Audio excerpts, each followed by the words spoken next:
Havendo número legal, declaro aberta a sessão. Em discussão, a redação dada da sessão anterior. Alguma emenda? Declaro aprovada. Expedientes. Alguns expedientes.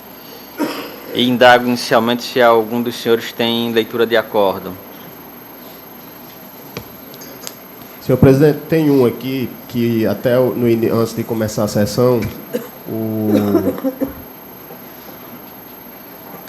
secretário me indagou e eu pedi para a assessoria localizar esse processo, e aqui no espelho tem dizendo que foi remessa à PGJ. Então, assim, eu só quero informar que eu não trouxe o processo porque ele desceu para a secretaria e hoje eu fui informado, e aí eu não sei por quê, talvez tenha sido até um erro. Então, só para dizer que eu não trouxe, por isso, ele desceu ao setor, certo, iria retornar ao gabinete e não retornou, por isso que eu não o trouxe, só para ficar resguardado e registrado. Era para a leitura de acordo, não era, doutor Jarvis? 20221-9. Bom, então vamos para o extra-pauta, e aqui dando preferência à solicitação feita pela desembargadora Zeneide, seria o mandato de segurança 2014-022-6968. Antes de iniciar o julgamento, eu acho que aqui tem duas questões que eu gostaria de submeter aos senhores. A primeira, o desembargador Dilermano é o relator, ele não encontra-se presente. Eu não sei se ele facultou ou não o julgamento, o prosseguimento do julgamento, ele ante a ausência dele. Esse é o primeiro ponto. O segundo ponto é que a doutora Neise votou.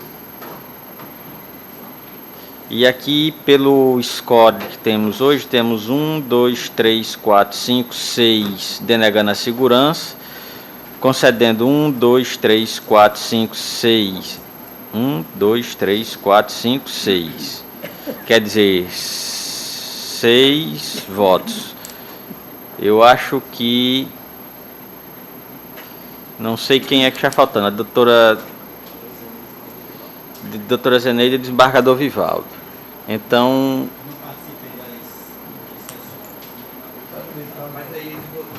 Já foi em substituição, doutora Neise. O meu medo era porque é o seguinte, a possibilidade de dar empate, como é que a presidência iria desempatar a cadeira já tendo votado? Doutora Neise, ela já votou. Aí a doutora Neise, a minha preocupação seria essa. Como é que está o placar? 6 a 6. 6 a 6. Agora, como o desembargador Vivaldo já disse que não participará porque não há possibilidade de empate, então a minha pergunta é, o desembargador Dilermano, ele fez alguma referência quanto à continuidade, porque ele é relator, não encontra-se presente. Foi, né? Poderia dar continuidade? Até porque na última sessão eu também não vim, já havia votado, e na última sessão eu não vim. Na quarta-feira eu não pude comparecer. Né? Ok. Então, dessa forma, tendo uma vez que apenas presido o julgamento, não vou votar, porque senão iria criar um problema da cadeira ter direito a 2 votos. Eu passo a palavra à desembargadora Zeneide. Mandato de segurança é o 2014-02-26-968, impetrante Luiz Carlos Tertulino de Freitas, Núbia Célia Barbosa de Medeiros, Francisco Nascimento, Silvino Teixeira Filho. Advogada Edvanilce, bem-vinda, Pereira Fidelio dos Santos e outros. Impetrado secretário de Administração e Recursos Humanos. Começa o voto, senhor presidente, dizendo que os impetrantes alegam fazer jus à implantação do plano de cargo e salário previsto na Lei Complementar 9.431 de 2010, criada especificamente para servidores, entre aspas, do extinto Banderme, dizendo ainda existirem precedentes dessa Corte de Justiça em que a mesma categoria foi agraciada com a implantação de vantagens com base na Lei 432 de 2010, voltada para servidores públicos do Estado do Rio Grande do Norte.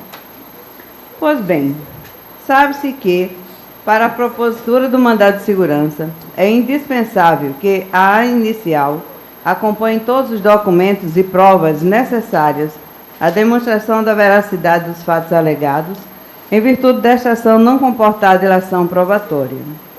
E, não obstante a tese dos impetrantes, verifico, no caso em análise, ser impossível o enquadramento proposto em qualquer das legislações. Explico. Inicialmente, em relação à Lei Complementar 943/2010, editada em 31 de março de 2010, foi direcionada para funcionários do extinto Banderne e da Fundação da Criação do Adolescente, Fundac, os quais estejam, aspas, vinculados à Secretaria de Estado da Tributação. Estou aí transcrevendo, volto à disponibilidade há dias, e eu me chamo a atenção apenas no que está negritado. Altera a remuneração dos servidores públicos vinculados à Secretaria do Estado de Tributação. Lá adiante, que em virtude de redistribuição funcional, desempenham as respectivas atividades junto à Secretaria de Tributação. Todavia, analisando as fichas financeiras colacionadas, folhestais, bem como as informações da autoridade impetrada, referidos funcionários nunca exerceram suas funções na Secretaria de Estado da Tributação, conforme especifico a seguir. Luiz Carlos Tertulino de Freitas, folhestais, Secretaria de Estado de Educação e da Cultura, no período de janeiro de 2010 a março de 2014. Núbia Cela Barbosa de Medeiros, Secretaria de Estado da Justiça e Cidadania, entre janeiro de 2010 a fevereiro de 2013. Secretaria de Estado de Administração e dos Recursos Humanos, entre março a dezembro de 2013 e aposentada em abril de 2014. Francisco do Nascimento, Departamento de Estradas e Rodagens, no período de janeiro de 2010 a 2014.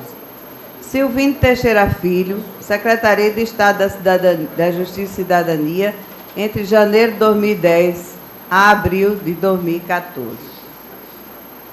Com efeito, senhor presidente, percebo que nenhum dos impetrantes exercem suas funções na Secretaria de Estado de Tributação, consoante documentação colacionada pelos mesmos. Pelo contrário, toda a prova existente no feito demonstra que nunca laboraram na referida secretaria, restando, pois, inviável a concessão da ordem, conforme precedente idêntico desta Corte. É um precedente da desembargadora Judite, que foi julgada à unanimidade,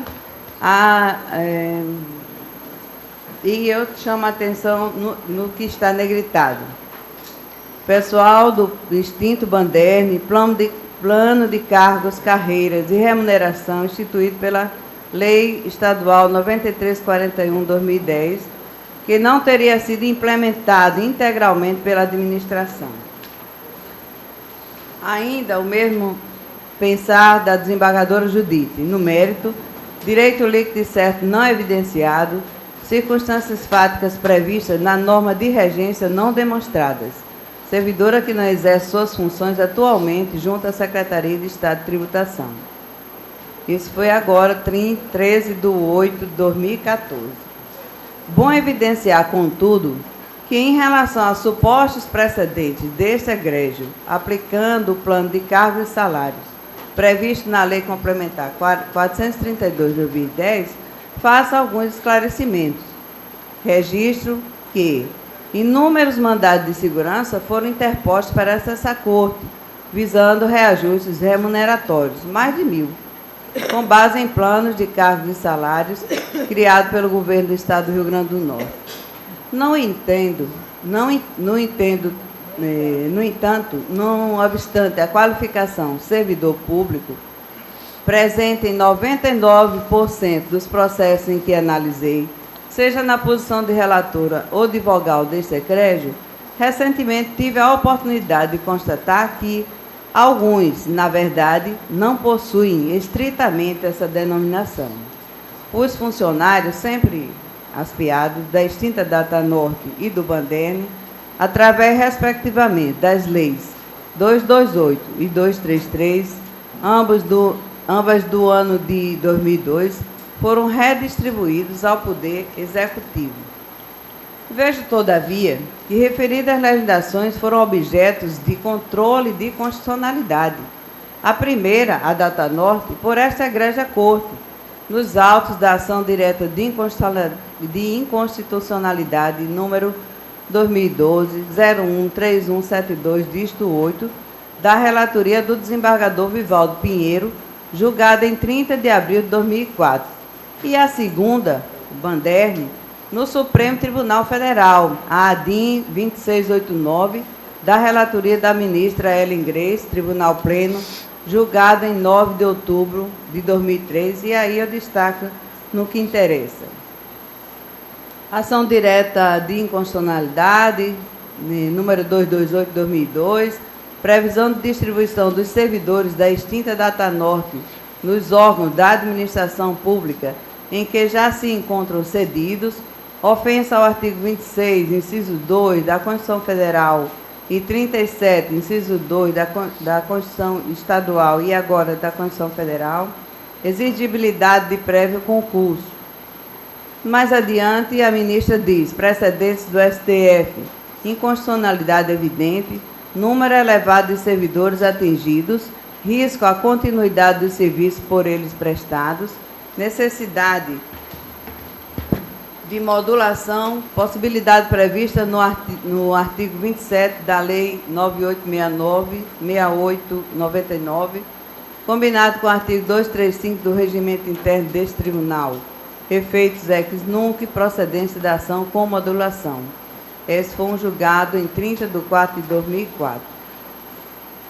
Ação direta de inconstitucionalidade, artigo 3º parágrafo 3º do artigo 4º da Lei Complementar número 233/2002, do Estado do Rio Grande do Norte, transferência ou aproveitamento de funcionários de sociedade de economia mista estaduais em liquidação para cargos ou empregos de entidades e órgãos da administração pública estadual. Exigência do concurso público, artigo 37, parágrafo 2º da Constituição Federal, servidores públicos estaduais. A hipótese em questão não se encontra abarcada pelo disposto no artigo 19 de CAPT, que só concedeu a estabilidade excepcional aos servidores públicos da administração direta, autárquica e das fundações públicas, ficando excluídos dessa forma os empregados das sociedades de economia mista. Conforme sedimentada a jurisprudência deste Supremo Tribunal, a vigente ordem constitucional não mais tolera a transferência ou o aproveitamento como formas de investidura que importem no ingresso de cargo ou emprego público sem a devida realização de concurso público de provas ou de provas e títulos. E seguindo o meu pensar, então, outro não poderia ser o posicionamento, senão o reconhecimento da inconstitucionalidade, posto que, de forma expressa, o artigo 19 dos atos das disposições constitucionais transitórias não estendeu para a sociedade de economia mista o aproveitamento da condição de servidor público, como bem evidenciou a ministra Ellen Grace no julgamento da ação supra-referida. Destaco o artigo 19 no que interessa apenas a administração direta, autárquica e das fundações públicas em exercício na data da promulgação da Constituição há pelo menos 5 anos continuados. Acrescento ainda que os princípios constitucionais que norteiam esta magistrada impedem conceder o mesmo direito ao servidor público concursado daquele que foi redistribuído ao Poder Executivo. Ressalto não poder falar em modulação dos efeitos, exatamente porque estes asseguram, obviamente, as situações jurídicas consolidáveis. Assim, considerando que na época dos julgados e até o presente dia, segundo narram os próprios impetrantes em sua petição inicial de folhas, os mesmos nunca obtiveram em seu favor os vencimentos implantados por qualquer plano de cargos e salários, nem tampouco a regime estatutário, Pelo contrário, continuam recebendo pelo regime seletista. Portanto, os impetrantes não possuem direito líquido e certo, consoante precedente deste mesmo tribunal. É um precedente que eu estou destacando do desembargador Dilermando em 3/4/2013, e que no que interessa é um agravo interno, mandado de segurança, indeferimento da inicial e impossibilidade jurídica do pedido, pretensão fundada em lei estadual declarada inconstitucional em face da Constituição estadual. Um outro da juíza convocada Ada Galvão, em 24/4/2013, no que interessa, chama em negrito. Agravo regimental, mandado de segurança, decisão monocrática que indiferiu a exordial. Pedido baseado em lei declarada inconstitucional na ADIM 2007-0076725. Impossibilidade jurídica do pedido, aplicação da hipótese de extinção prevista no artigo 267-6 do Código de Processo Civil. Nesse sentido, em casos análogos, esta Corte de Justiça diferenciou os funcionários aspiados da Datanorte e Banderne dos servidores públicos efetivos do Poder Executivo, nos seguintes inteligências, né?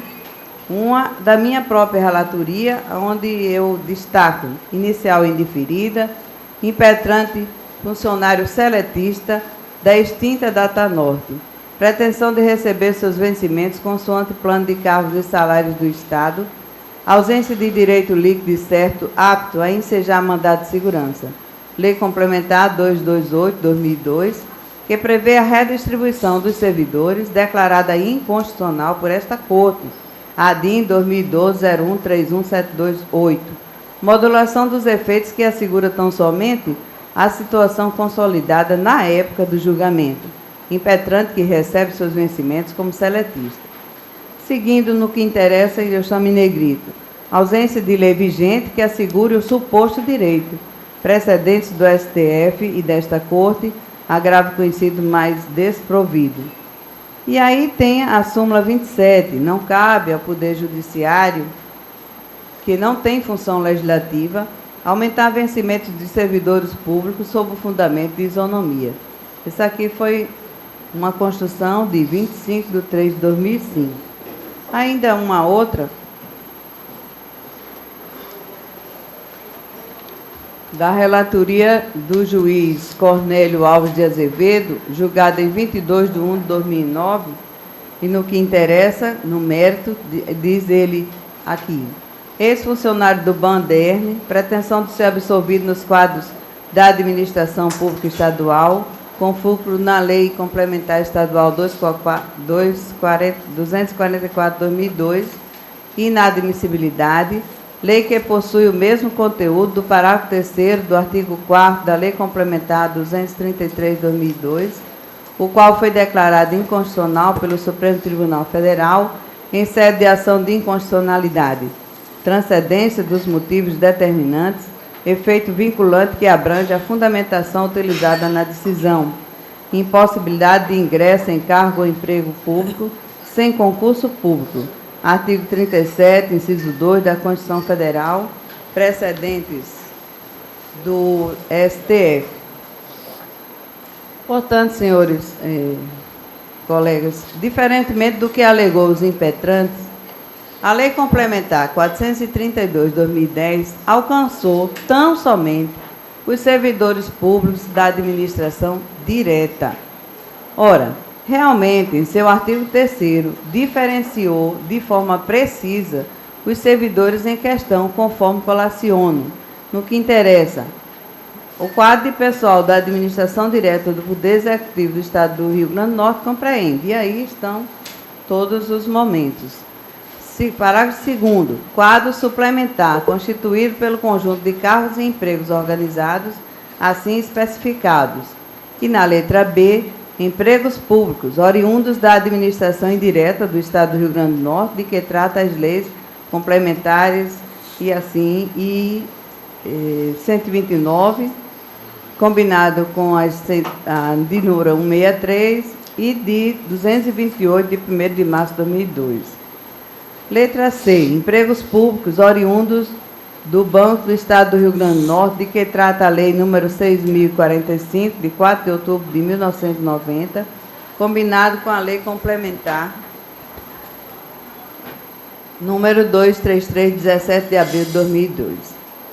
Entretanto, o Plano de Cargos e Salários do Governo do Estado, criado através da Lei 432 de 2010, repito, não assegurou aos servidores do extinto Banderna e Data Norte o regime estatutário ou a implantação do Plano de Cargos e Salários.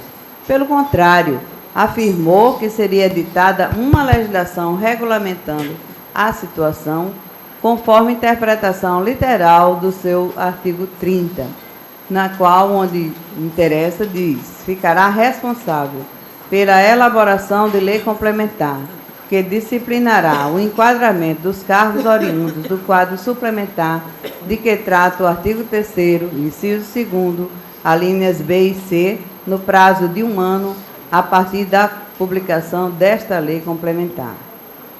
Bom registrar que, contudo, os impetrantes sequer pleitearam às autoridades impetradas o direito questionado.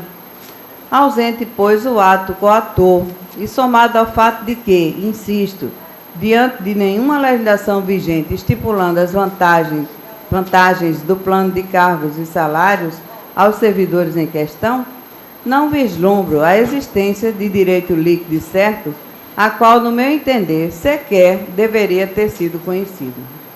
Sobre a certeza e liquidez do direito em sede mandamental, traga a lume, por sua clareza, o seguinte trecho do voto do ministro Teori Zavascki, do STJ, naquela época ainda, no que interessa. Daí afirmar-se que só há direito líquido e certo quando o fato jurídico que lhe dá origem está demonstrado por prova constituída. Não se pode afirmar com certeza a existência do direito se há certeza quanto ao fato que lhe dá suporte. Se os fatos não estão inteiramente comprovados, os impetrantes até podem ter direito, mas certamente seu direito não é líquido e certo. As vias do procedimento comum é que, nesses casos, serão as apropriadas para investigar a situação, não o mandado de segurança. Essa inteligência foi no dia 21 de 8 de 2008 e publicada em 1 de 9 de 2008. Por fim, quanto ao argumento do princípio da isonomia, eis que não existe outra legislação amparando os funcionários em questão e, portanto, fariam jus ao plano de cargos e salários do Estado, não obstante enaltecer o referido princípio constitucional, esta tese recentemente restou consolidada pelo Supremo Tribunal Federal através da súmula vinculante 37, que destaca: não cabe ao Poder Judiciário, que não tem função legislativa, aumentar vencimentos de servidores públicos sob fundamento de isonomia. E sobre esta matéria, este egrégio Tribunal de Justiça, antes mesmo da publicação do mencionado verbete, seguindo o entendimento da súmula 339 do Supremo Tribunal Federal, assim se posicionou. No que interessa, ementa mandado de segurança servidor público estadual, princípio da isonomia e impossibilidade. Inteligência da súmula 339 do STF, de que não cabe ao Poder Judiciário, que não tem função legislativa, aumentar vencimento de servidores sob fundamento de isonomia. Estabelece a súmula que aí ainda repete. Aqui foi um julgado da relatoria da juíza convocada Ana Carolina Maranhão, em 15 de 10 de 2014. Por fim, há de argumentando em relação à impetrante Núbia Célia Barbosa de Medeiros, consoante documentação anexada por ela às folhas tais e confirmado pelas informações prestadas pela autoridade impetrada, a mesma encontra-se aposentada desde abril de 2014, razão pela qual, na linha dos precedentes pacíficos dessa Corte, face à independência administrativa e financeira do IPERN, o qual inclusive não está no polo passivo desta ação, por item sequer deveria ser conhecido quanto a esta pessoa. Então, senhor presidente, pelas razões expostas ao longo deste voto, em consonância ministerial, acompanho sim o relator e denego a segurança. Presidente, eu peço a palavra. Pois não. Desde que votei, já foram proferidos 2 votos vista acerca da matéria. Isso me parece que está havendo uma certa divergência. E por a questão de ter mais segurança no voto e para uma melhor reflexão, eu peço vista dos autos. Vossa Excelência já havia votado denegando a segurança, não era? Foi. Todavia, depois do meu voto, houve pelo menos 2 votos de vista aí, bem confirmados. Eu gostaria de ter uma reflexão mais aprofundada. A questão, de fato, senhor presidente, é extremamente pertinente e relevante. O voto da desembargadora Zeneide é extremamente fundamentado e não poderia ser diferente. Agora, tem alguns detalhes. Eu votei pela concessão da segurança. É que, aqui no voto da desembargadora, ela diz, abro aspas, entretanto, o plano de cargos e salários do Estado, criado pela Lei 432 de 2010, repito, não assegurou aos servidores do extinto Banderna e Datanorte o regime estatutário ou a implantação do plano de cargos e salários. Pelo contrário, afirmou que seria editada uma legislação regulamentando a situação. Pois bem, essa regulamentação, ela foi feita. Apenas por uma tecnia, disse que só seria atendido aquele pessoal que estava na tributação. No entanto, todos os servidores que foram absolvidos pelo Estado, todos eles exercem atividade no meio e foram, quando absolvidos, alocados para fazer curso de digitação, de atendimento de pessoal. Então, a legislação ela existe e, por uma tecnia legislativa, constou lá o pessoal da tributação. Mas o anexo trata os mesmos cargos. Então, é extremamente pertinente o pedido de vista de Vossa Excelência. Eu estou com confesso uma certa dificuldade, porque o nosso regimento interno diz que, enquanto não concluído o julgamento, qualquer ator ele pode alterar o voto dele, mas nessa situação um membro que já votou que não está alterando o voto, está pedindo vista novamente na situação. Presidente, vista novamente não, eu não tive vista não. Não, Vossa Excelência não já votou? Agora, eu votei como o grupo votou aí. Só houve 2 pedidos de voto vista. Então, somente 2. Bom. Então, se não há nenhuma insurgência do relação a porque ele poderia até modificar o voto, que seria o mais. Não é? Quem Então, pode mais, pode menos. Ok. Após o voto vista da desembargadora Zeneide, acompanhando o relator, o desembargador Gilson solicitou vista dos autos para a reanálise das razões do seu voto. Prosseguindo, o segundo da pauta é o mandado de segurança condenado 2014-017-021-4, petrante Cícero Edvaldo Nogueira de Carvalho. Relator desembargador Mauri. Está em mesa, Excelência? Está em mesa, senhor presidente. Com a palavra. Processo já identificado por Vossa Excelência, e essa matéria é sempre reiterada, é recorrente aqui na Corte, e trata de pretensão de nomeação de candidato aprovado em concurso público, no caso para o cargo de médico. Ele foi aprovado dentro do número de vagas previsto no edital.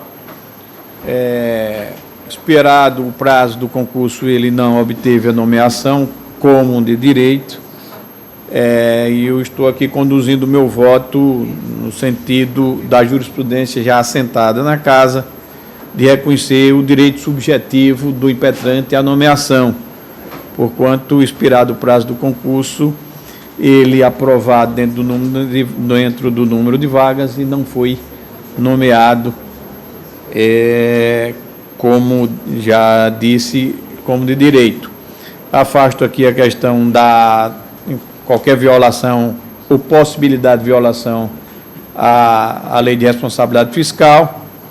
Conduzo também a orientação no sentido de que, se foi realizado o concurso, havia dotação prévia para tanto, dotação orçamentária prévia para tanto, de maneira que eu concluo, concorde o parecer ministerial e, na esteira dos precedentes já pacificamente assentados nesta casa, no sentido de conceder a ordem tal como pleiteada. Senhor presidente, é como voto. Alguma divergência do voto do relator? Alguma observação? Desembargador Maurício, nesse caso, já expirou o prazo? Expirou. Expirou o prazo do concurso, ele foi aprovado dentro do número de vagas. Perfeito. Somente, senhor presidente. Mas algum esclarecimento a mais? Não. É porque tem um caso aqui que... Ok, então, proclamando o resultado, a unanimidade nos termos do voto do relator. O próximo mandato de segurança coliminar 2014-011-122-7 da relatoria do desembargador Vivaldo. Está em mesa? Está em mesa, Excelência. Uma palavra. Mandato de segurança já identificado por Vossa Excelência, aqui trata-se de progressão horizontal. Funcionário administrativo, progressão horizontal, servidora pública, professora, Estatuto do Magistério Estadual. Benefício concedido quando apurado o efetivo exercício na classe da categoria funcional, inteligência da Lei Complementar Estadual 049/86, com as alterações introduzidas pelas leis complementares estaduais 126/94 e 159/98, garantia de ascensão que independe de dotação orçamentária, observância ao princípio da legalidade e direito às diferenças salariais a partir da impetração do mandamos, correção monetária com base no IPCA e juros de mora conforme índice oficial de remuneração básica e juros aplicados à caderneta de poupança. Segurança concedida em consonância com o parecer da 11ª Procuradoria de Justiça. Cito precedentes aqui recentes da Lavra do desembargador Expedito, desembargadora Judite, desembargador Amauri, e é assim que eu estou votando, Excelência. Há alguma observação quanto ao voto, à conclusão do relator? Vamos proclamar o resultado da unanimidade. Quarto mandato de segurança coliminar 2014-021-4750. Impetrante Wanderson Domingos, relator do desembargador Glauber Rego. Está em mesa, Excelência? Está em mesa, senhor presidente. Uma palavra. É a mesma situação trazida pelo desembargador Amauri.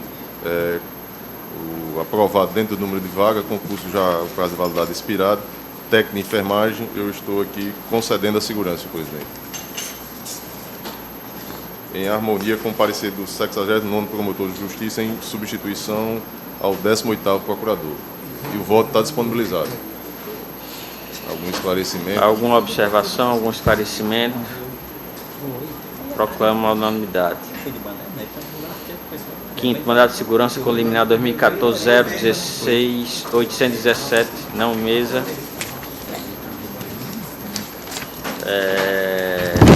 Vamos aos feitos que independem de pauta. Desembargador Amauri, feitos que independem de pauta, com a palavra para todos que estiverem em mesa. Não, senhor presidente, eu tenho um embargo de declaração em ação rescisória, em que embargante o Estado do Rio Grande do Norte, embargada Maria Nazaré da Silva Dias. O embargo tirado contra acórdão desta corte, que enfrentou aquela questão da URV, senhor presidente, já em consonância com o que decidido pelo Supremo Tribunal Federal. Eu digo o seguinte: recurso de embargo de declaração, ação rescisória, unidade de referencial de valores, URV, rejulgamento, adequação ao pronunciamento do Supremo Tribunal Federal, embargo declaratório da Fazenda Pública, alegação de ausência de trânsito em julgado no posicionamento do STF, de necessidade de se aguardar o trânsito em julgado do recurso em trâmite na Corte Suprema. Matéria pacificada também nesse sentido. Eu estou conhecendo e rejeitando os embargos, senhor presidente. Alguma complementação, algum esclarecimento? Desembargadora Judite, feitos que independem de pauta. Excelência, um conflito negativo de competência. Posso Pode. identificar e relatar? Conflito negativo de competência 8656, dígito 0, oriundo da Vara Criminal da Comarca Ceará-Mirim. Suscitante, juiz de direito da Vara Criminal da Comarca Ceará-Mirim, suscitado, juiz de direito da Vara Única da Comarca de Todos. entre partes, Ministério Público Estadual e Jailson de Souza Santana. Relatando. Trata-se de conflito negativo de competência suscitado pelo juiz de direito da Vara Criminal da Comarca Ceará-Mirim, tendo como suscitado o juiz de direito da Vara Única da Comarca de Touros. O juiz suscitado, considerando que o apenado, condenado a penas de reclusão oriundas de ações penais que tramitaram junto à Comarca de Touros, restou transferido para o Centro de Detenção Provisória da Comarca Ceará-Mirim, ante o encerramento das atividades do CDP de Touros, declinou de sua competência para o processamento da respectiva execução penal em decisão objetiva de folhas, por entender que a competência para execução penal é do juiz onde se encontra o apenado. Ao receber os autos por sua vez, o juiz de direito da Vara de Ceará-Mirim também declinou de sua competência, alegando que não dispõe de estabelecimento prisional adequado para o cumprimento da pena imposta ao condenado, no regime estabelecido, acrescentando que o apenado não possui domicílio ou qualquer familiar residindo naquela comarca, não havendo lógica nem razões jurídicas para sua manutenção naquela localidade. Além disso, registrou o suscitante que o apenado responde a outros feitos criminais, também em fase de execução penal, todos tramitando na comarca de Touros, utilizando-se de precedente desta Corte para defender a inviabilidade do deslocamento de competência em relação a diversas ações criminais congêneres. O magistrado responsável pelo juízo suscitado foi intimado a se manifestar, permanecendo silente, no entanto. O Ministério Público, pela sua terceira Procuradoria, opinou pelo reconhecimento da competência do juiz suscitante, Vara Criminal da Comarca Ceará-Mirim, apoiando-se em precedentes de outras Cortes de Justiça, no sentido do necessário deslocamento de competência quando haja modificação do local de cumprimento da penalidade. É o relatório, Excelência. Em discussão, relatório.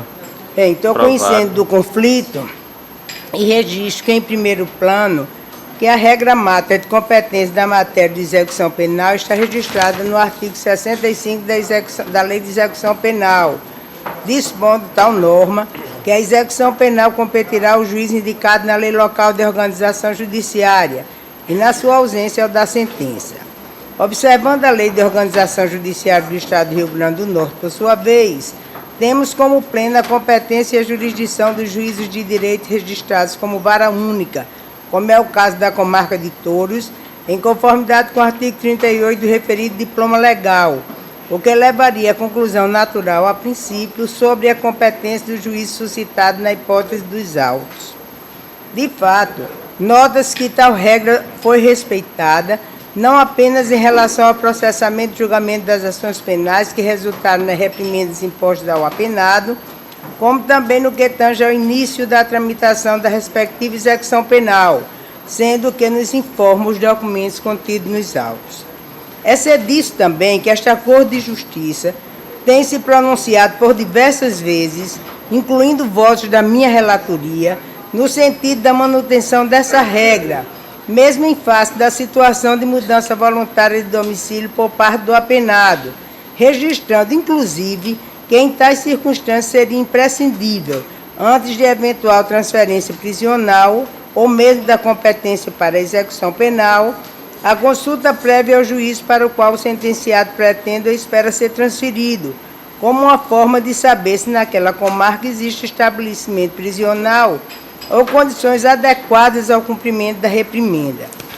Trago, inclusive, aqui uma decisão do STJ, onde consta que, quanto seja possível alterar a competência do juiz para a execução e fiscalização da pena, nas hipóteses em que houver a transferência legal do preso, a simples mudança de residência do apenado por vontade própria não constitui causa legal de deslocamento da competência do juiz da execução penal. Agora eu vou para a peculiaridade do caso. No entanto, a espécie em exame não se subsume à hipótese de transferência ou mudança de domicílio voluntária, nem tampouco estamos tratando de transferência de apenado unilateralmente determinada pelo próprio juiz que sentenciou o réu, que é o suscitado, mas sim de transferência operada por ato do Poder Executivo, a partir do encerramento das atividades do Centro de Detenção Provisória de Touros, sendo o princípio geral do processo a necessidade de enfrentamento casuístico das demandas. Observe-se que do próprio precedente da Corte Superior transcrito se extrai a possibilidade de alteração da competência para a execução e fiscalização da pena, em que pesem as regras gerais aqui tratadas, nas hipóteses em que houver a transferência legal do preso, o que parece adequar ao caso dos autos. Poder-se argumentar que o juiz suscitante informa nos autos, com remarcada clareza, que não dispõe aquela comarca de estabelecimento prisional adequado para o cumprimento da reprimenda, estando sentenciado nesse momento em centro de detenção provisória, abro aspas, local que sabidamente não dispõe dos caracteres próprios ao recebimento de presos definitivos, fecho aspas. Nada obstante a preocupação que resulta da ciência geral sobre a crise prisional que enfrenta não apenas o sistema público desse Estado, como também do país inteiro, dois registros são importantes no caso presente. A. O apenado vinha cumprindo a sua pena perante a comarca do juízo suscitado em estabelecimento prisional de similar natureza, CDP de Touros, o que demonstra de imediato que o juiz suscitado também não dispunha dos meios prisionais mais adequados. E B. Tratando-se de transferência, como dito, imposta pelo poder público e em razão do fechamento do CDP de Touros, não há o que se discutir sobre a eventual possibilidade de devolução, expressão entre aspas, do apenado ao estabelecimento prisional anterior. Ademais, é oportuno acrescer que o deslocamento da competência na hipótese específica dos autos atende aos interesses do próprio condenado, uma vez que permitirá o acompanhamento mais próximo da execução da pena, bem como a solução mais célere de eventuais incidentes, sem a necessidade de movimentações processuais constantes por meio de cartas precatórias. Além disso, observando-se a impossibilidade prática de manter o condenado na comarca onde residem seus familiares, comarca de Touros, a sua transferência para a comarca notadamente próxima também preserva, aparentemente a contento, o seu direito de contato com a família. Dessa forma, tendo em vista as peculiaridades do caso, acompanha o parecer ministerial para considerar mais justo e consentâneo com os princípios que regem a execução penal, a autorização de deslocamento de competência como exceção à regra geral, diante da causa que determinou a transferência do apenado, julgando assim procedente o conflito suscitado, para reconhecer e declarar a competência do juiz de direito da Vara Criminal da Comarca de Ceará-Mirim, suscitante, para o acompanhamento e fiscalização da execução penal aqui declinada. E é com meu voto, excelência. Algum esclarecimento, alguma observação quanto à conclusão da relatora? Então, proclamo o resultado da unanimidade. Acompanha o acordo. Desembargador Expedito. Não, feitos que independem de pauta. Tem o embate, declaração em agravo, inter de mandado de segurança 2013, 101.656.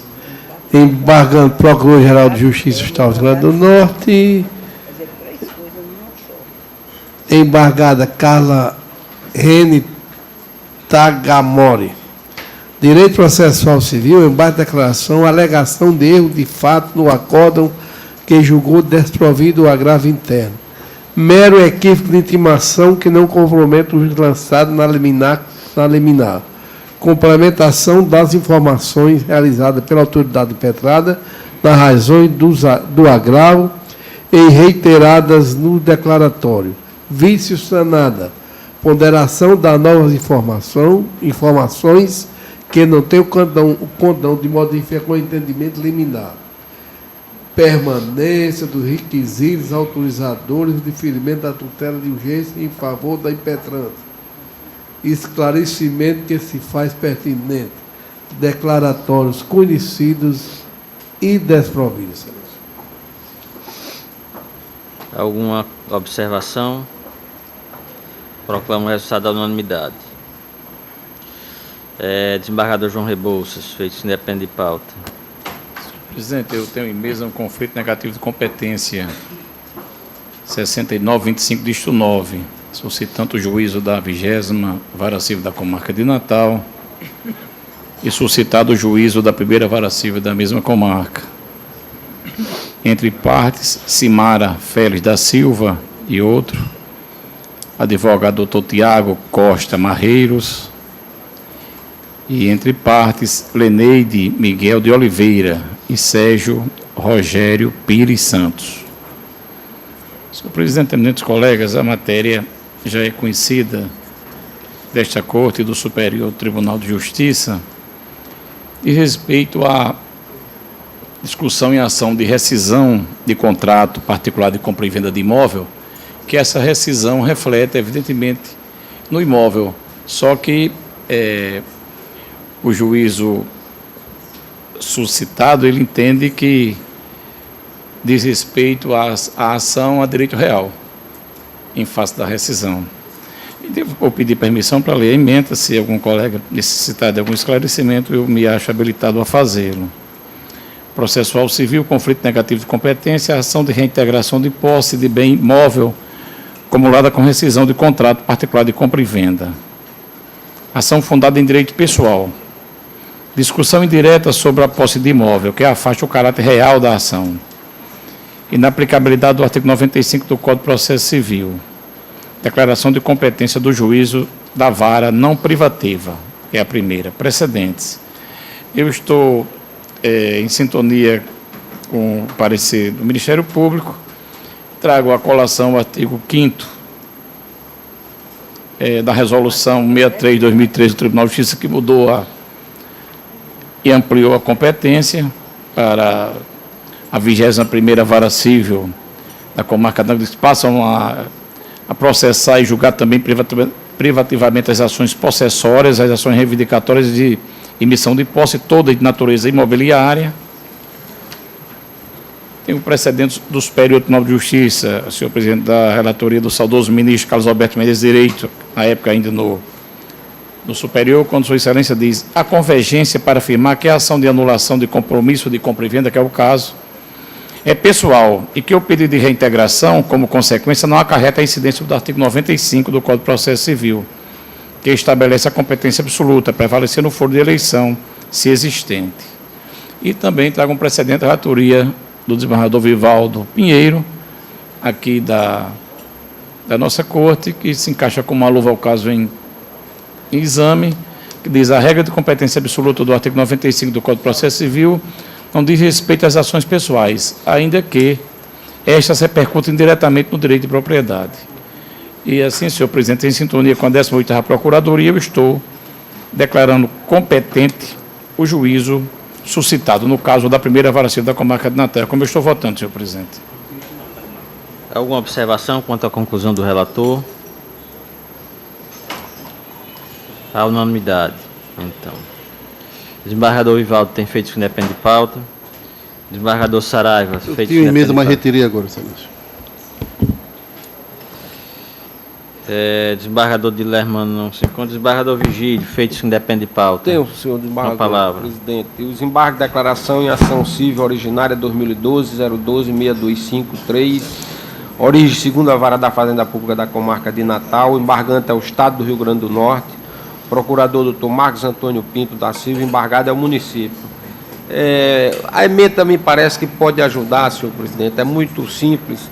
Foi um aclaratório relativamente à omissão na fixação da verba advocatícia, que realmente ficou omisso. Mas aqui vai ocorrer uma coisa interessante, que essa omissão vai ser causadora dos honorários contrários ao próprio embargante, que é o Estado, que deu causa à resolução do processo com julgamento de mérito por perda de objeto. E aí eu cito um precedente do STJ, agora de 18 de dezembro de 2014, que ele diz, em função do princípio da causalidade, nas hipóteses da extinção do processo sem resolução do mérito, decorrente da perda de objeto superveniente ao ajuizamento da ação, a parte que deu causa à instauração do processo deverá suportar o pagamento dos honorários advocatícios. Então, estou provendo aqui os embargos, senhor presidente, é como eu voto. Alguma observação quanto à conclusão do relator? A unanimidade. Mais algum, excelência? Não, excelência. Desembargadora Zeneide, feitos que independem de pauta. Eu tenho um agravo regimental e mandado de segurança com liminar 2015-004878, dígito 1, e a agravante é Priscila Freire da Silva. Senhor presidente, são vários precedentes desta corte e assim está emendado.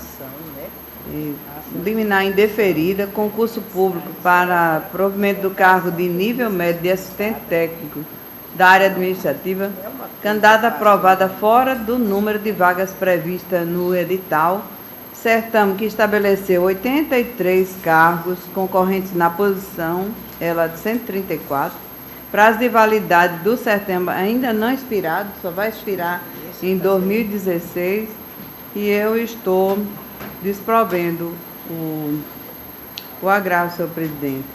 Excelência, eu afirmar minha suspeição nesse processo, viu? Registrada a suspeição da desembargadora. Não, advogado.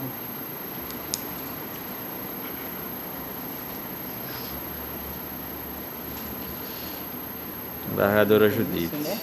Alguma observação quanto à conclusão do voto da desembargadora? Não passou, ainda não expirou o prazo. A unanimidade. Ela passou. Desembargadora Zeneide, tem mais algum? Desembargador Ibanez. Tem um agravo regimental no mandado de segurança. 1727. Agravante Renata de Oliveira Bezerra e agravado Estado do Rio Grande do Norte. A insurgência aqui, senhor presidente, é com relação ao indeferimento da medida liminar postulada pela agravante por ter sido aprovada em concurso público e já dentro do número de vagas e pretende a nomeação. No entanto, indeferir a liminar porque já há mais de 2 anos da vaga, do cargo vago, e somente agora ela impetrou a segurança. Então eu entendi que não havia urgência para a postulação, porque essa vaga se deu há 2 anos e só agora ela entra com mandado de segurança.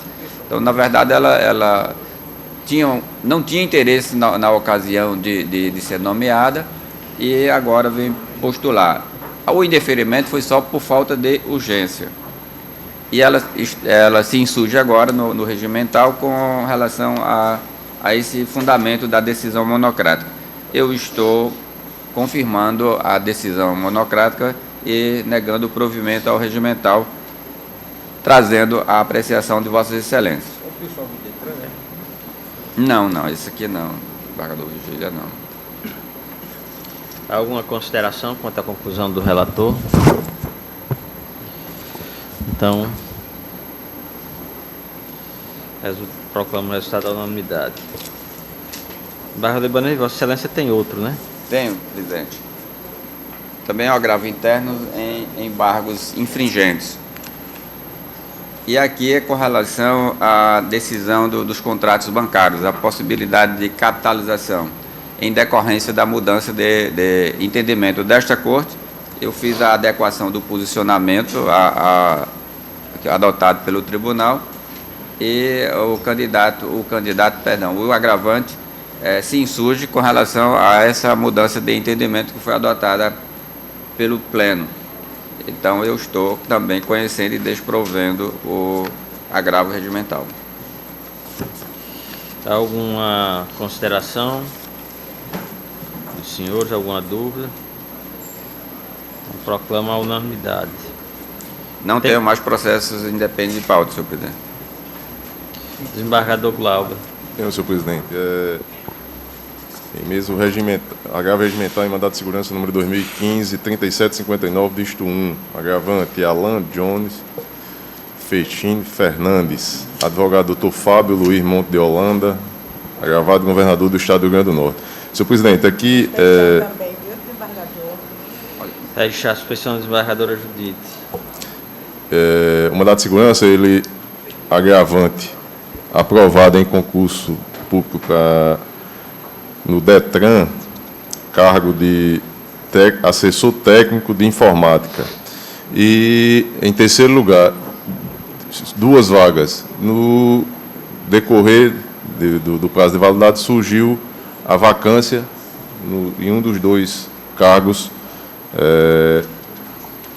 e ele pediu a nomeação imediata. Eu indeferi a liminar, tendo em vista que o concurso ele teve o seu prazo de validade prorrogado, 2 anos completados em maio de 2014 e prorrogado por mais 2 anos o prazo de validade. E ele, no regimental, ele trouxe um precedente aqui da Corte, que a unanimidade foi concedida a ordem da relatoria do desembargador Saraiva.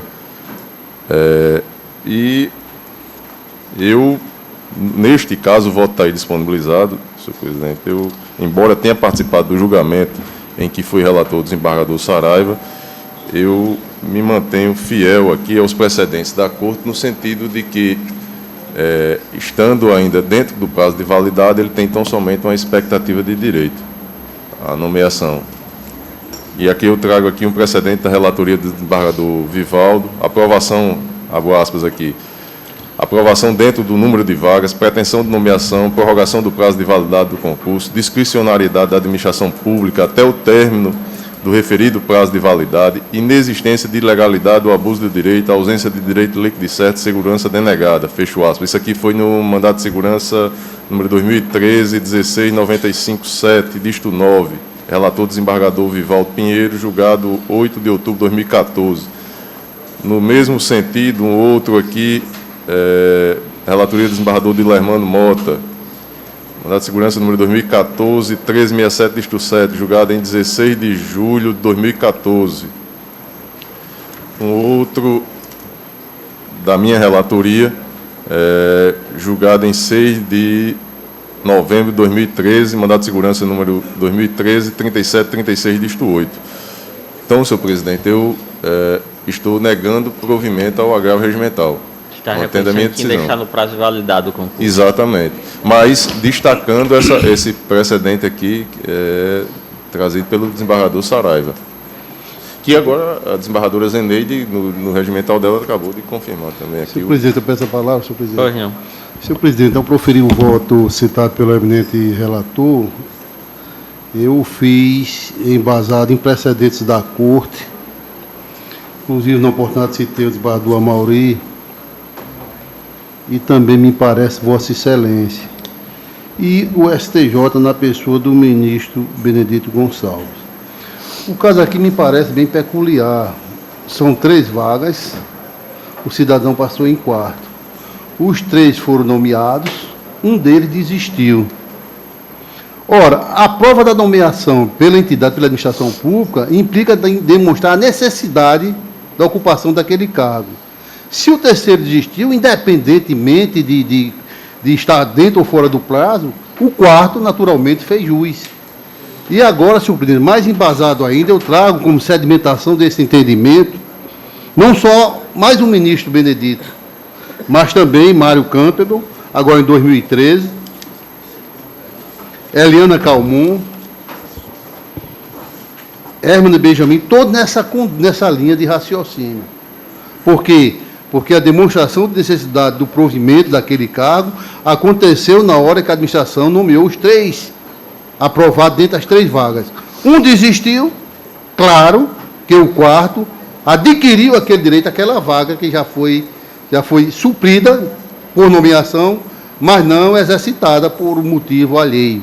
E é isso que diz o ministro Mário Campbell, inclusive no caso de Mossoró, nesse sentido, que essa independentemente do prazo, o edital esteja expirado ou não, mas houve uma vacância, e por força dessa vacância, eu entendo sim que o cidadão tem direito, e eu peço vênia para divergir nesse do caso, eminente relator. Vossa Excelência está destacando que há uma diferenciação nesse caso. Neste caso, Excelência. Pois não é aquela situação de concurso unicamente com prazo ainda não expirado. Não.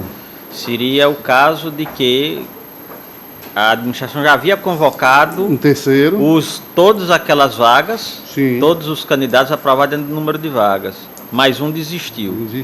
Aí por que esperar mais 2 anos, a expiração do prazo que foi prorrogado? Realmente, eu acho que merece reflexão esse particular aí. É interessante. Desembargador Glauber, alguma consideração? Eu mantenho, senhor presidente, até porque é um pleito liminar. Eu estou aqui, eu indeferi a liminar e estou trazendo aqui o regimental. No mérito, essa situação, não sei, posso... Alguém gostaria de fazer alguma consideração? Evoluir. Eu vou pedir vista, excelência. Bador Mauro, e até para servir de subsídio, a assessoria me traz agora um julgamento recente da relatoria do desembargador João Rebouças, acho que foi na Câmara, né? Não exatamente. Que cuida exatamente disso aí, cita o juiz convocado Paulo Maia, cita o juiz convocado Jair Bezerra. Na nossa Câmara. Exatamente, em cima disso aí. A nossa posição aqui é que a administração pública tem o direito até o final de discricionalidade, até o final de expiração do prazo do concurso, a não ser que haja demonstração de que da necessidade com contratações irregulares, excesso de... Exatamente. São 2 linhas de argumentação. Nos casos concretamente já examinados, tanto pelas câmaras quanto pelo nosso pleno. Nesses casos de quando o candidato é aprovado fora do número de vagas, ou quando surge vaga nova, além daquelas previstas no edital, no caso concreto, foram 2 vagas. Se fosse vaga nova, aí não se reconhece o direito subjetivo à nomeação, mas sim mera expectativa de direito. No caso concreto, foram 2 vagas, os 2 foram nomeados, um desistiu. Então, a primeira premissa é de que está dentro do número de vagas previstas no edital. E a segunda seria pela necessidade da convocação, pelo menos aparentemente já demonstrada pela administração quando convocou o candidato, quando nomeou o candidato para aquele cargo. Se ele desistiu, naturalmente remanesce aí o interesse, me parece, do Estado, ou não só o interesse, mas sobretudo a necessidade da nomeação. Então, a matéria, a discussão, ela gira em torno dessas 2 premissas, basicamente, para diferenciar os casos que, em alguns, nós temos denegado a liminar, e, bem assim, o próprio mérito, afastando o direito subjetivo, nesses casos, a nomeação. Então, apenas por cautela, senhor presidente, eu vou pedir vista para examinar, inclusive confrontar também com os precedentes da nossa Câmara e da própria Corte, mas já direcionando o meu entendimento sobre a questão, porque essa matéria a gente já tem discutido reiteradamente na Câmara, mas até mesmo em homenagem ao próprio relator, eu vou pedir vista e trarei na próxima semana, excelência. Ok. Os demais aguardam voto de vistas.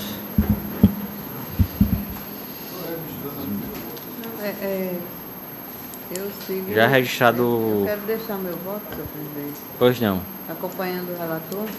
O relator. Porque o relator ele negou a liminar, não foi isso? Eu indeferi a liminar. Indeferiu a liminar. E agora veio o regimental. Perfeito. Até mesmo porque eu também quero examinar a existência dos outros, dos pré-requisitos necessários à concessão da ordem, mesmo afastando a questão de fundo em relação a esse aspecto. Sim.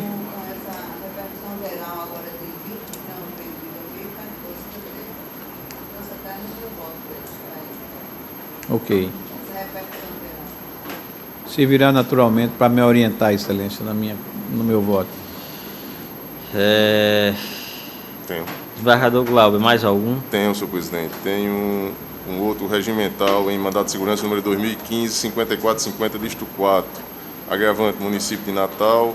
Procurador Dr. Alexandre Araújo Ramos. Agravado, juiz de direito da primeira vara de execução fiscal municipal e tributária da comarca de Natal. Aqui, senhor presidente, Não, eu obrigado. indeferia iniciar o mandado de segurança e o voto está disponibilizado, vou fazer a leitura da ementa e qualquer destaque. Processual civil, agravo regimental, decisão em mandado de segurança, ato judicial, indeferimento da inicial, inadequação da via eleita, sucedâneo recursal, existência de recurso específico, teratologia e manifesta ilegalidade do ato não constatadas, manutenção da decisão por seus próprios fundamentos, agravo conhecido e improvido, senhor presidente. Alguma observação? Algum esclarecimento? Tenho ainda. A unanimidade. Tem mais um, não tem, excelência? Tenho sim, senhor presidente. Eu tenho, aqui no caso, é um embargo de declaração e um agravo regimental.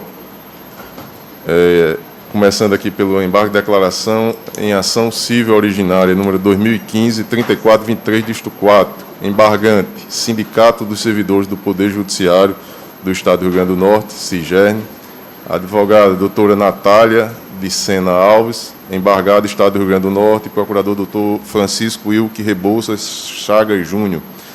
Aqui o embargo de declaração, senhor presidente, é por conta da decisão tomada aqui na Corte na sessão passada do regimental trazido pelo SIGERN e que a unanimidade aqui foi negado provimento.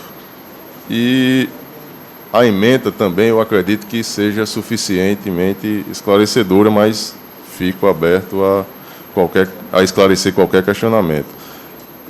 E aqui está assim ementado. Processual civil, embargo de declaração em agravo regimental em ação civil originária, alegação de omissão, obscuridade e ambiguidade no acordo embargado e na ocorrência, rediscussão da matéria, impossibilidade, precedência deste tribunal. Então eu estou conhecendo e rejeitando os embargos, senhor presidente. É como voto. Não, dos embargos de declaração. Conhecer e rejeitar.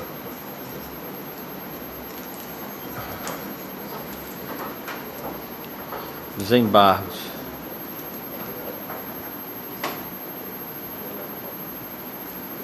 É porque tem um agravo aqui. Também, agravo já os embargos.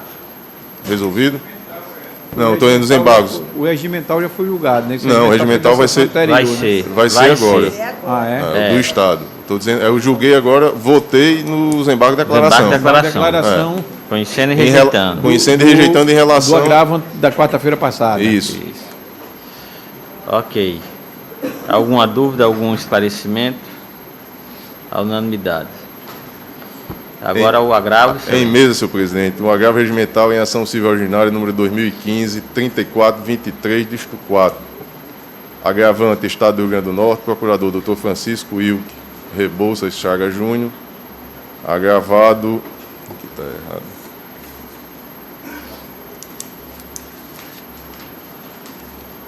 Agravado SIGERN, Sindicato dos Servidores do Poder Judiciário do Estado do Rio Grande do Norte. Advogada doutora Natália de Sena Alves. E aqui, senhor presidente, de forma resumida, o Estado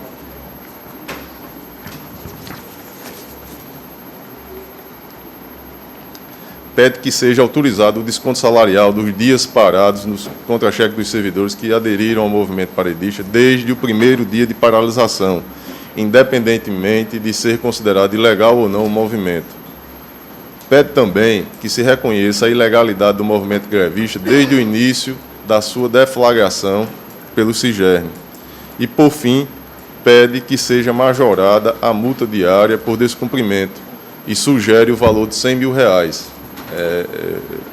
Eu lembro que a multa aplicada foi de R$10 mil. E o voto também está disponibilizado e eu vou tentar resumir. Eu estou mantendo a minha decisão com relação à ilegalidade, tão somente a partir daquela decisão que declarou a ilegalidade, e estou aqui reconsiderando em parte, e aí dando provimento em parte, em dois aspectos.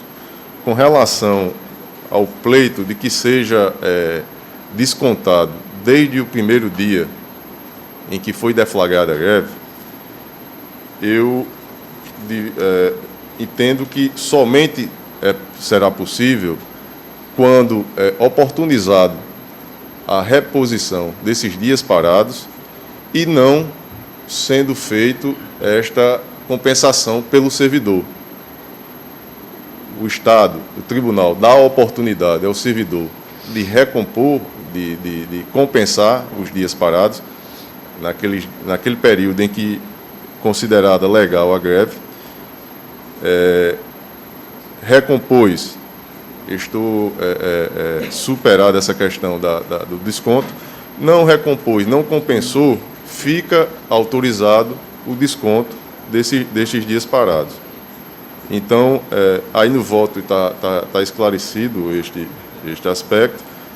E o outro ponto, com relação ao valor da multa, é fato que a decisão de retorno ao trabalho ela vem sendo desatendida, vem sendo descumprida, e, por tal razão, eu entendo que merece prosperar não nos termos sugeridos pelo agravante, valor de R$100 mil. Eu trago aqui, mas aqui eu fico aberto ao que os meus pares aqui decidirem. Eu estou sugerindo que esse valor seja elevado, no meu voto aqui, para R$20 mil, senhor presidente. Mas fico aberto aqui ao que a maioria decidir. Com relação ao primeiro ponto, Vossa Excelência dá provimento parcial R$10 mil para autorizar a administração a efetuar o corte do ponto dos servidores grevistas a partir do primeiro dia do movimento paredista, quando a este for formalmente oportunizado o direito de compensar os dias efetivamente parados e não houver concordância nesse sentido.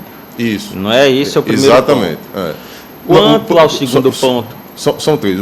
Com relação ao primeiro ponto, de pretensão de que seja reconhecida a ilegalidade desde o primeiro dia, eu mantenho a minha decisão de não acatar esse pleito. E não acato.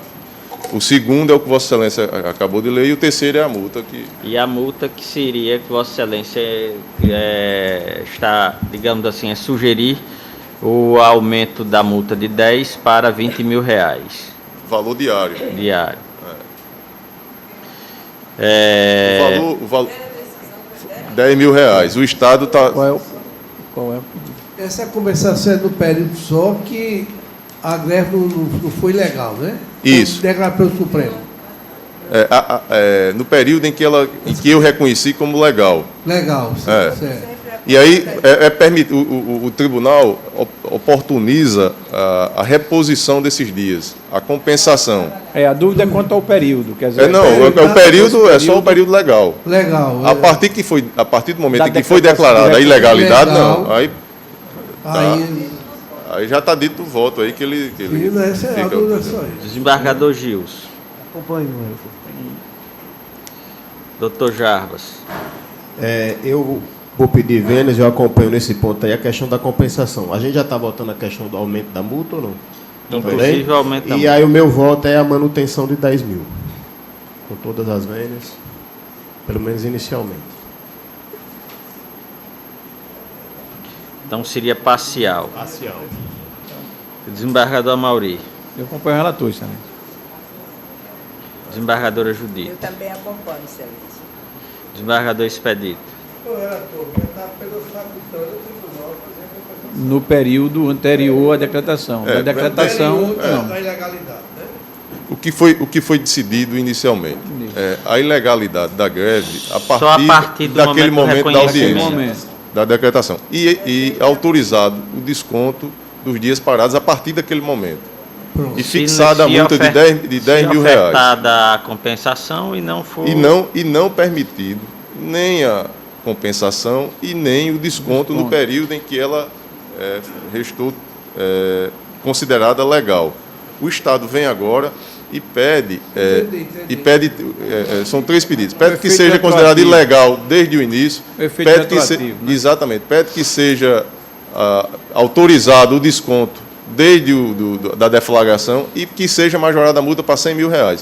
Com relação ao primeiro pedido, para que seja considerado ilegal, eu não estou atendendo, eu estou mantendo a minha decisão. Com relação ao pedido, para que seja descontado nos dias em que foi considerada legal a greve, nos 30 dias iniciais, eu estou aqui autorizando, permitindo, desde que seja, primeiramente, oportunizado a compensação, a reposição. Se o servidor se negar a repor esses dias parados, fica o tribunal autorizado a descontar naqueles dias parados, naqueles dias inicialmente parados, nos 30 dias, exatamente.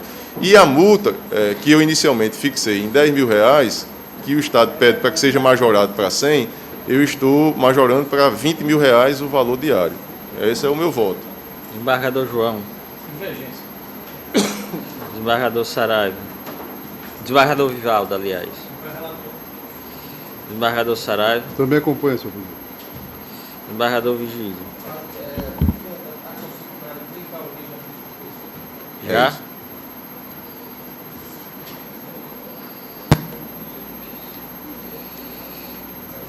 Desembargadora Zeneide.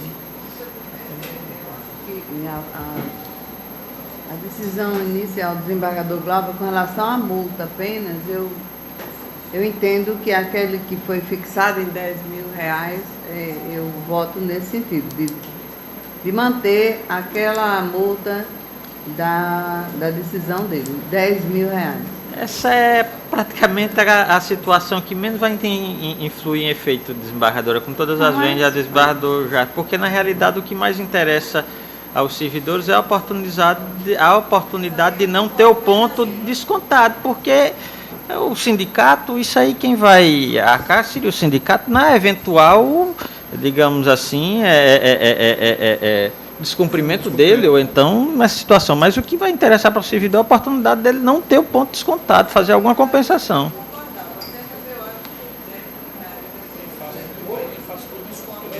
Mas faça o descumprimento reiterado. Ok. Desembargador Ibanez. Sem divergência do relator. Então, proclamar a unanimidade. Na realidade, com relação ao primeiro ponto e ao segundo, seria a unanimidade. E apenas com relação ao aumento da multa diária, que foi parcial, maioria vencido o desembargador, o doutor Jarbas e a desembargadora Zeneide, que manteriam a multa em R$10.000. Mais algum, desembargador Glauber? Desembargador Gilson. Tenho. Com a palavra. Agravo regimental em mandado de segurança com liminar número 2015-001-693, dígito 7. Agravante, Estado do Rio Grande do Norte. Procuradora doutora Ana Carolina Monte Procópio de Araújo, OABRN. Agravados, Guiomar Isabel Cortez Guedes, Andréa Calrocante Barbalho Souza Nunes, José Penha Filho, Liliana de Oliveira Borges, Nízia da Câmara Correia Marinho, Túlio Fernandes de Matos Cerejo. Esses dois são advogados. Excelência. E também a doutora Andréa Lucas de Sena Castro, os dois OABRN. Antes de começar a votar, desembargador. Pois não. Pois não? Eu ia até verificar, porque pode ser que eu tenha... Não, o meu é porque a procuradora Ana Carolina Monte Procópio de Araújo é minha sobrinha legítima. Então, para aquela nova decisão do CNJ, eu tenho de afirmar a suspeição. Exatamente. Só ver a inicial, excelência. Então, desculpe a intromissão, mas eu precisava registrar. Eu também, excelência, já afirmo minha suspeição desde já.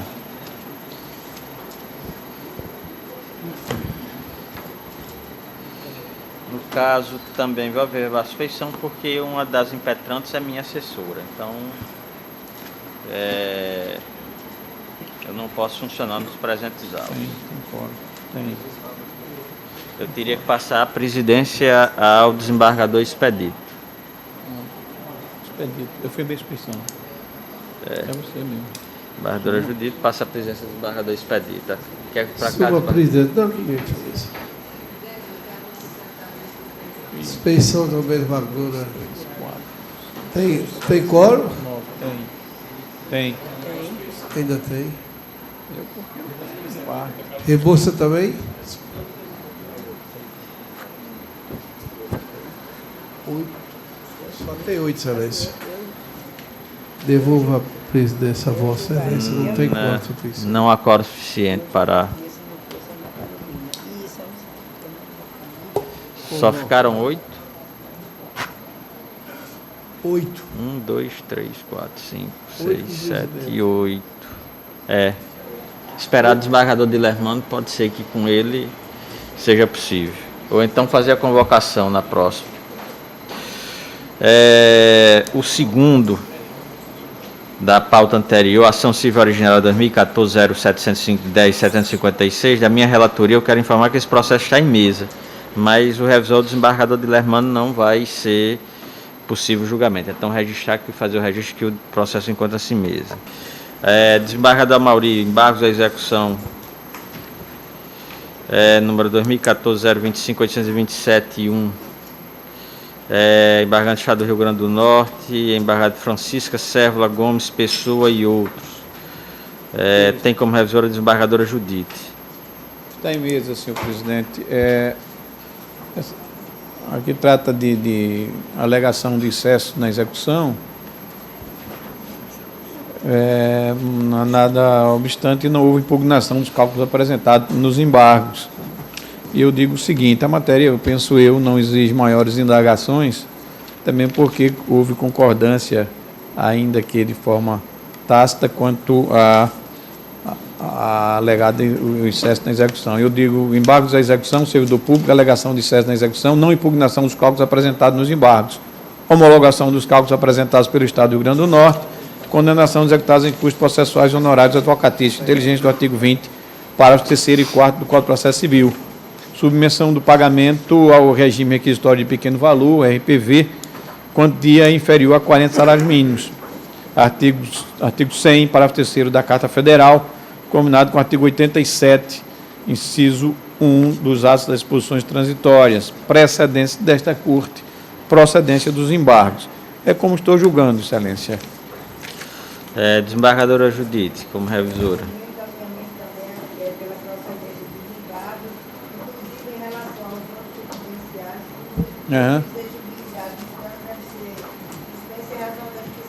Justiça gratuita, perfeitamente. Alguma divergência, alguma consideração? Não proclamo a unanimidade. Terceiro, embargo de execução 2014 0097 927. Embargante Central de Abastecimento do Rio Grande do Norte, SEASA. Relator desembargador Vigílio, revisora desembargadora Maria Zeneide. Está em mesa? Com a palavra. Eu gostaria só de anotar minha suspeição desse processo. Registrar a suspeição do desembargador Saraiva.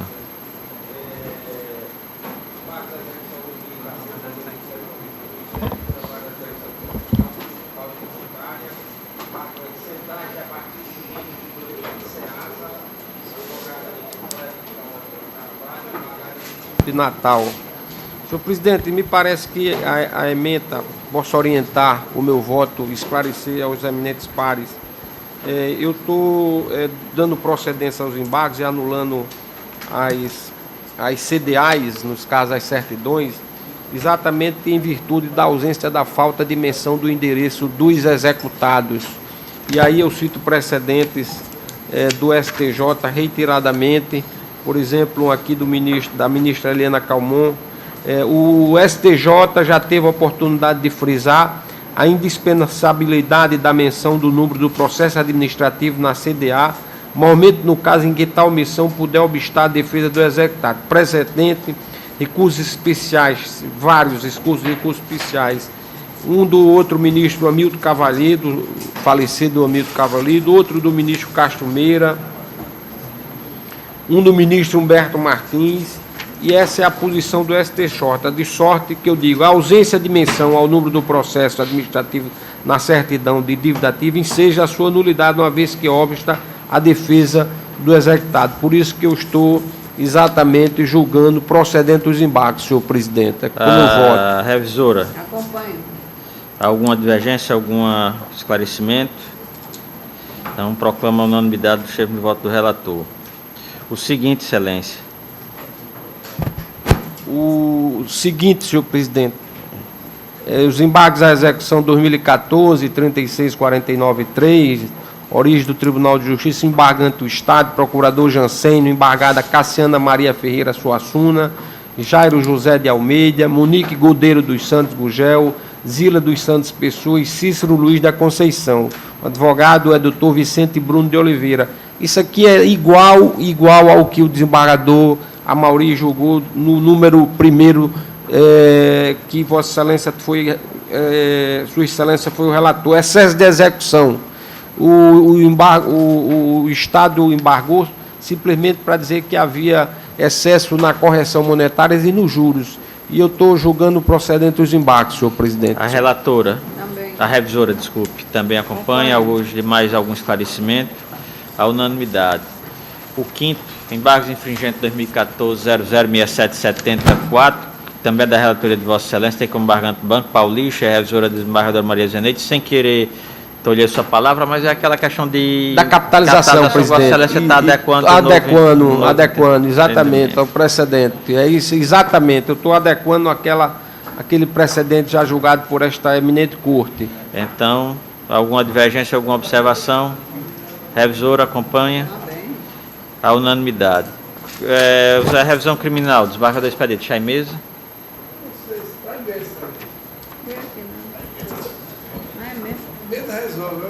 Pauta do dia. Revisor. Revisor. O desembargador João Rebouças. 2014, 18, 8981. Requerente Francisco Silvério de Araújo. Revisão criminal. Alegação de contrariedade às provas dos autos. Imputação da prática da conduta sancionada no artigo 214 do Código Penal. Atentado violento ao pudor.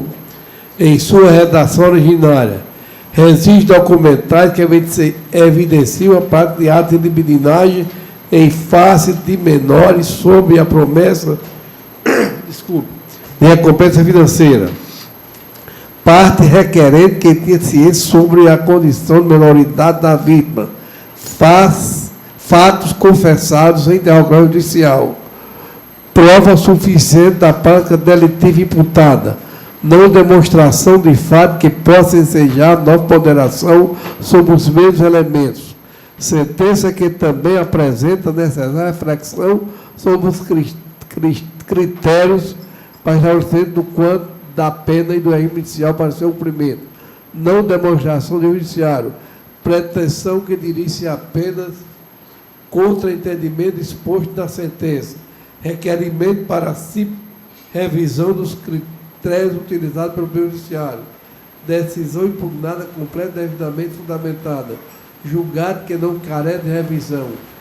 Improcedimento judicial, Excelência. Desembargador João Rebouças como revisor. Presidente, como revisor eu entendo da mesma forma. Eu tenho feito uma anotação, inclusive deixei no gabinete, mas no sentido de também acompanhar o eminente relator, pelo improvimento da... Sem consonância com o IP.